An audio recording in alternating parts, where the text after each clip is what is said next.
बिल्कुल क्लियर है, पुलिस ने ढूंढ निकाला पीछे एनजीओ, लेकिन इसके पीछे और मकसद कितना गहरा था और क्या जानकारी मिल पाई है? बिल्कुल ये समझने वाली बात होगी कि आपको याद होगा कि बीते दिन दिल्ली में कई सारे ऐसे स्कूल थे जहां पे हॉक्स कॉल और हॉक्स ईमेल प्राप्त हुए और उसके बाद दिल्ली पुलिस इस पूरे मामले को लेकर के जांच करती हुई नजर आई और दिल्ली पुलिस ने अपने पहली जांच रिपोर्ट में ये पाया कि कुछ बच्चों के द्वारा ये शरारत की गई थी।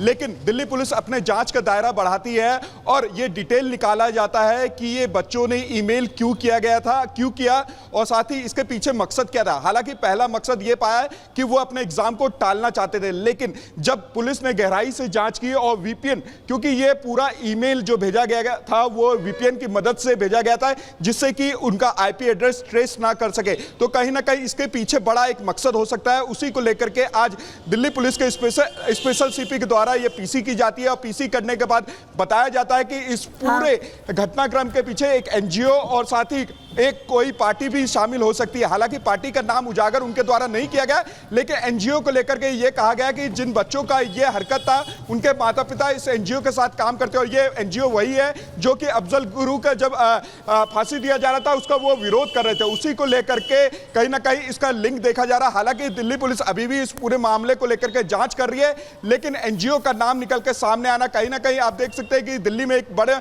मकसद था कि दिल्ली के लोगों को प्रभावित करना और उसी मकसद को लेकर के दिल्ली पुलिस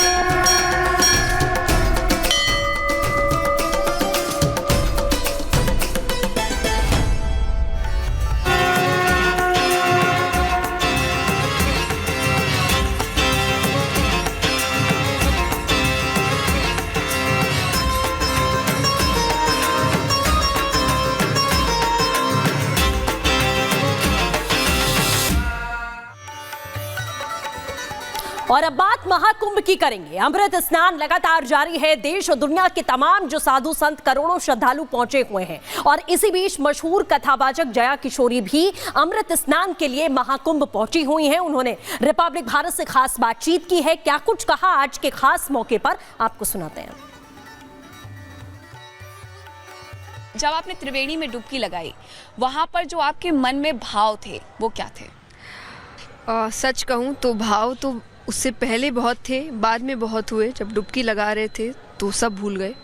जैसे हम कहते हैं ना, भगवान से मिलने जाते हैं, मंदिर जाते हैं तो हम लिस्ट तैयार करके जाते हैं, लेकिन जैसे ही दर्शन करते हैं सब भूल जाते हैं और फिर याद आता है कि अरे कुछ मांगा ही नहीं। तो मेरे साथ आज यही हुआ। डुबकी लगाने से पहले बहुत इच्छाएं मन में थी और ये भी था डुबकी लगाते वक्त भी वो कहते रहेंगे और पर उस वक्त कुछ भी याद नहीं रहा। तो मुझे ऐसा लगता है ऐसा अनुभव मैंने कभी आज तक किया नहीं और ये ऐसे भी पहली बार था। तो मैं सौभाग्यशाली हूँ कि मुझे इस महाकुंभ का दर्शन करने का मौका मिला। आपने प्रयागराज में वो विहंगम दृश्य भी देखा होगा जिसमें हर तरफ घाट पे सिर्फ और सिर्फ आपको लोग नजर आ रहे होंगे और ऊपर से पुष्प की वर्षा हो रही थी। हम ये हमारा सौभाग्य रहा कि बस हम डुबकी लगा ही रहे थे और ऊपर से पुष्पों की वर्षा हुई, तो सब संगम एक साथ ही हो गया। मैं क्या कहूँ, मुझे लगता है कृपा ही है ये भगवान की कि सब कुछ मिल गया।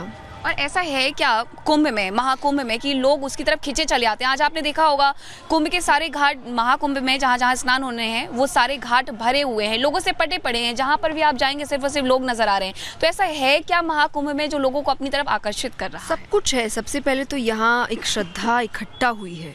श्रद्धा मन में रखना अलग बात है, श्रद्धा इकट्ठा होना अलग बात है। सब अलग अलग क्षेत्रों से, अलग अलग जगहों से, गांव हो अलग, मुझे लगता है सभी जाति है, हर कार्य के लोग हैं, हर क्षेत्र के लोग हैं। व्यापारी वर्ग आया है, सेवा वर्ग से लोग आए हैं, कलाकार आए हैं, मतलब कुछ भी छूटा नहीं है यहाँ पर। सभी अपनी श्रद्धा लेकर आए हैं। तो यहाँ श्रद्धा, अध्यात्म, भक्ति, ज्ञान, क्योंकि बड़े बड़े संत आए हुए हैं। आप किसी के पास भी बैठिए, मुझे लगता है आपको कोई ना कोई कहानी, कोई ना कोई कथा सुनने को मिलेगी। तो सबका मिलन है यहाँ पर। ये कुंभ है। अध्यात्म, भक्ति, श्रद्धा, ज्ञान, सबका मिलन अगर कहीं हो रहा है तो मुझे लग रहा है इस वक्त अभी प्रयागराज में हो रहा है। और अगर आप ये सब कुछ एक साथ प्राप्त करना चाहते हैं तो आप ज़रूर यहाँ आएँ। जब आपने त्रिवेणी में डुबकी लगाई, वहाँ पर जो आपके मन में भाव थे वो क्या थे? सच कहूँ तो भाव तो उससे पहले बहुत थे, बाद में बहुत हुए। जब डुबकी लगा रहे थे तो सब भूल गए। जैसे हम कहते हैं ना, भगवान से मिलने जाते हैं, मंदिर जाते हैं तो हम लिस्ट तैयार करके जाते हैं, लेकिन जैसे ही दर्शन करते हैं सब भूल जाते हैं और फिर याद आता है कि अरे कुछ मांगा ही नहीं। तो मेरे साथ आज यही हुआ। डुबकी लगाने से पहले बहुत इच्छाएं मन में थी और ये भी था डुबकी लगाते वक्त भी वो कहते रहेंगे और पर उस वक्त कुछ भी याद नहीं रहा। तो मुझे ऐसा लगता है ऐसा अनुभव मैंने कभी आज तक किया नहीं और ये ऐसे भी पहली बार था। तो मैं सौभाग्यशाली हूँ कि मुझे इस महाकुंभ का दर्शन करने का मौका मिला। आपने प्रयागराज में वो विहंगम दृश्य भी देखा होगा जिसमें हर तरफ घाट पे सिर्फ और सिर्फ आपको लोग नजर आ रहे होंगे और ऊपर से पुष्प की वर्षा हो रही थी। हम ये हमारा सौभाग्य रहा कि बस हम डुबकी लगा ही रहे थे और ऊपर से पुष्पों की वर्षा हुई। तो सब संगम एक साथ ही हो गया। मैं क्या कहूँ, मुझे लगता है कृपा ही है ये भगवान की कि सब कुछ मिल गया।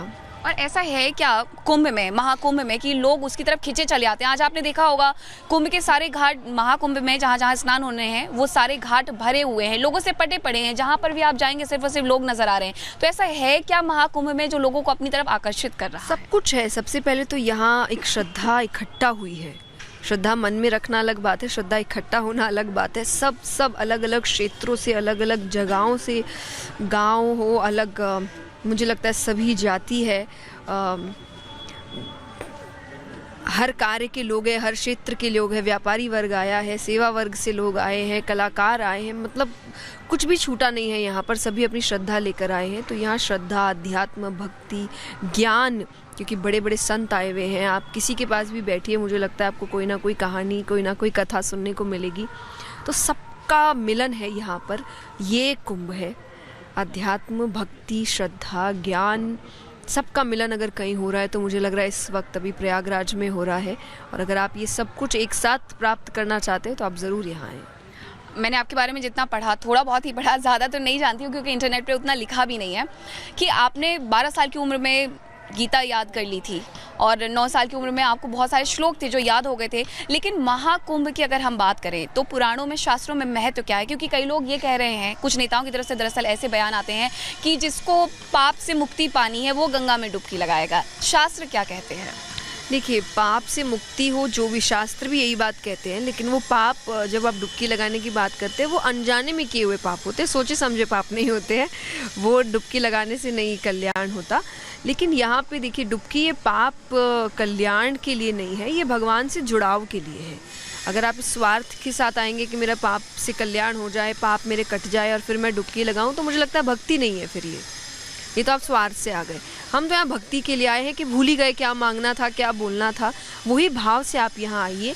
भगवान के मंदिर जब आप जाते हैं तो आपको बस एक सुकून महसूस होता है। वो सुकून आपको यहाँ मिलेगा, वो ज्ञान आपको यहाँ मिलेगा। बाकी स्वार्थ लेकर ना आए तो मुझे लगता है ज़्यादा अच्छा होगा। और बाकी जो कथा आप कहे, कथा तो यही है कि देवताओं का और दानवों का जब युद्ध हुआ और जब अमृत की जो बूंदें हैं 4 स्थानों पर गिरी, प्रयागराज, हरिद्वार, उज्जैन और नासिक, और तभी से कुंभ मनाया जाता है। तो यही है। और बाकी ये अमृत यहाँ मिल रहा है, भक्ति का अमृत आपको यहाँ पर मिल रहा है, तो ज़रूर आप इसको ग्रहण करने यहाँ आए। बाकी पूर्ण रूप से कथा कैसी है, क्या है, मैं कहूँगी यहाँ आइए। यहाँ जो संत आपको मिलेंगे उनसे पूछिए, असली ज्ञान वो होगा मेरे हिसाब से।